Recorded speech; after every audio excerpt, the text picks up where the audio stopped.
Владата на Република Македонија донесе измени и дополнување на мерките за спречување на ширење на COVID-19, според кои се дозволува да се организираат и одржуваат спортски надпревари со присуство на публика, настани од култура, работа на ресторани, кафетерии, кладилници,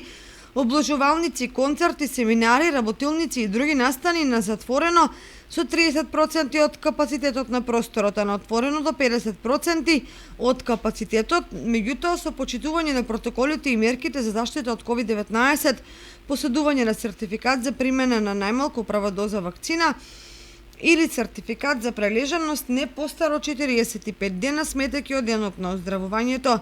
Останува забраната за одржување свадби, родендени и други приватни прослави во затворените делови на угостителските објекти, како и сите други мерки согласно одлуката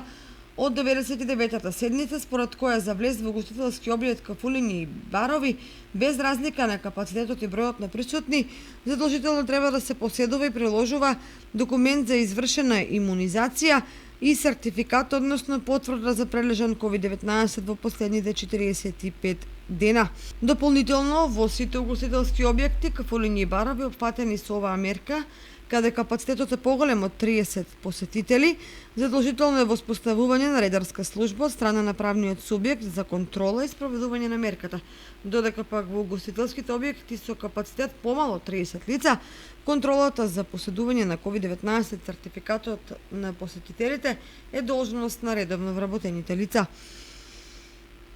Од 1 септември 2021 година домашни и странски државјани ќе можат да влезат на територијата на Република Северна Македонија само доколку претходно на граничниот преминт го покажат сертификатот или потврдата за прележан COVID-19, како и медицинска потврда со негативен резултат од PCR тест за COVID-19 направен 72 часа пред влез на територијата на државата. За граѓаните кои што се враќаат во земјата после 1 септември а немаат PCR тест или потврда за примена вакцина или прележан COVID-19, ќе се одреди мерка карантин од 7 дена, домашна изолација со решение од Државниот санитарен и здравствен инспекторат.